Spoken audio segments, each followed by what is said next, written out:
Sanctify yourselves therefore, and be holy, for I am the Lord your God. And you shall keep my statutes and perform them. I am the Lord who sanctifies you.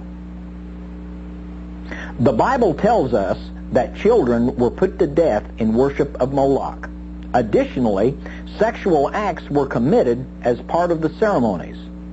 Several other scriptures deal with the sacrifice of children to false gods. Leviticus chapter 18, verse 21 warns the Israelites not to let any of their seed pass through the fire to Molech. And thou shalt not let any of thy seed pass through the fire to Molech. Neither shalt thou profane the name of thy God. I am the Lord. God detested the sacrifice of children to false gods so much that he wanted the Israelites to kill all men who sacrificed their children. God told Moses that he would turn his face against any man who failed to kill another man he knew had sacrificed his children.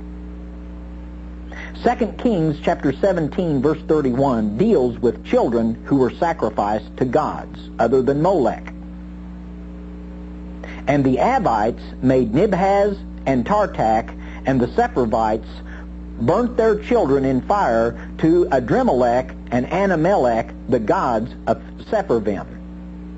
Verses 16 and 17 of 2 Kings chapter 17 reveal that some of the Israelites sacrificed their children to Baal. And they left all the commandments of the Lord their God, and made them molten images, even 2 calves, and made a grove, and worshipped all the host of heaven, and served Baal. And they caused their sons and their daughters to pass through the fire, and used divination and enchantments, and sold themselves to do evil in the sight of the Lord, to provoke him to anger. Jeremiah chapter 19 verses 3 through 5 reveals that the judgment of God will fall upon any nation which allows child sacrifice. And say, Hear ye the word of the Lord, O kings of Judah and inhabitants of Jerusalem. Thus saith the Lord of hosts, the God of Israel. Behold, I will bring evil upon this place, the which whosoever heareth, his ears shall tingle. Because they have forsaken me, and have estranged this place, and have burned incense in it unto other gods, whom neither they nor their fathers have known, nor the kings of Judah, and have filled this place with the blood of innocents. They have built also the high places of Baal, to burn their sons with fire for burnt offerings unto Baal, which I commanded not, nor spake it, neither came it into my mind.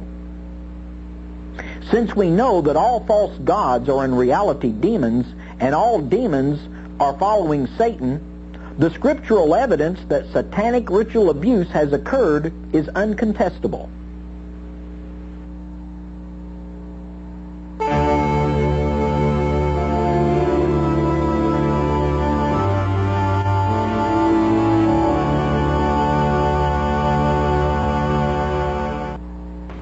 The demonic practices of the ancient Canaanites did not cease when the children of Israel invaded the Promised Land.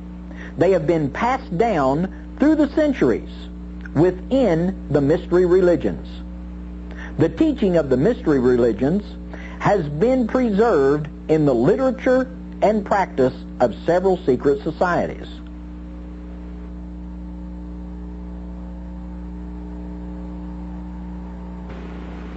The very fact that several states have enacted laws concerning ritual abuse demonstrates that the problem is still with us.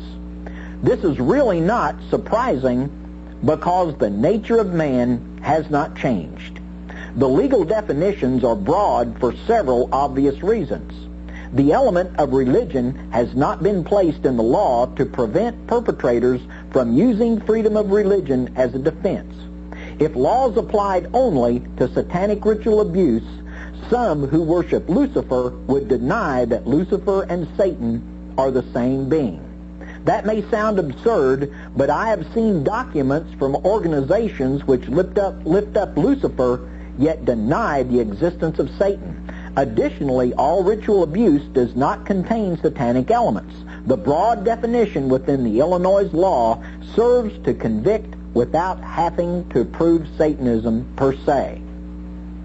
While most ritual abuse cases never come to trial, there have been several criminal prosecutions that resulted in convictions. In most cases, the ritual aspect was not introduced in court, but was clearly indicated by the accounts of the victims.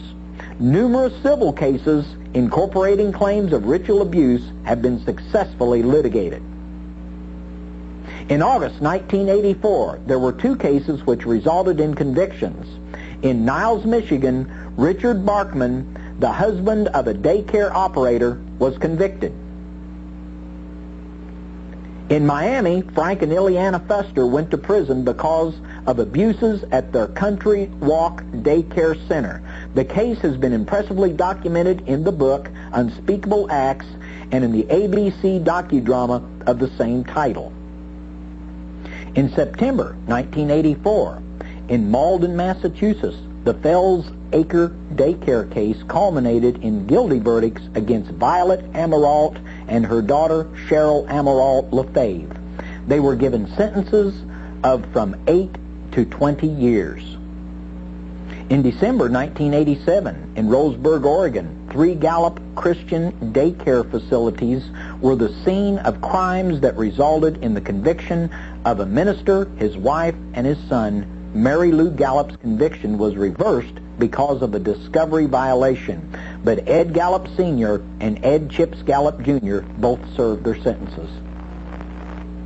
In the same month, in Lehigh, Utah, Alan Hadfield was convicted of abusing his own children in a case in which many adults in the community were identified as perpetrators of satanic ritual abuse.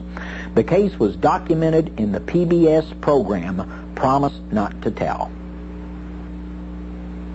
In September 1988 in Santa Rosa, California, Darrell Ball and Charlotte Thrakill plea bargained on molestation charges and were sentenced to substantial prison terms. The prosecutor's opening statement referred to the ritual aspect of the crimes, and the child victims described satanic ceremonies that included murders.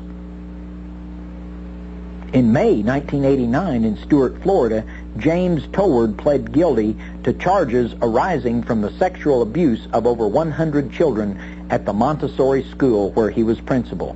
6 children testified. Toward received a 27-year sentence. His secretary received 10 years. In April 1990 in Thurston County, Washington, Paul Ingram, a former Thurston County Sheriff's deputy, confessed shortly after being confronted. Ingram had been involved in ritual abuse for many years. 2 other law enforcement officers allegedly were involved, but charges eventually were dismissed because the victims were too traumatized to appear in court. Ingram was sentenced. In December 1990 in Akron, Ohio, Philip and Michael Schmidt pled guilty to molesting children who were attending the daycare operated by their grandmother, Hazel Riggs, who was sentenced on a lesser charge. The Denver Post story on the case included ritual allegations by a child victim. Prosecution was handled by the Attorney General's office. In March 1992 in Mansfield, Ohio, 2 teenage babysitters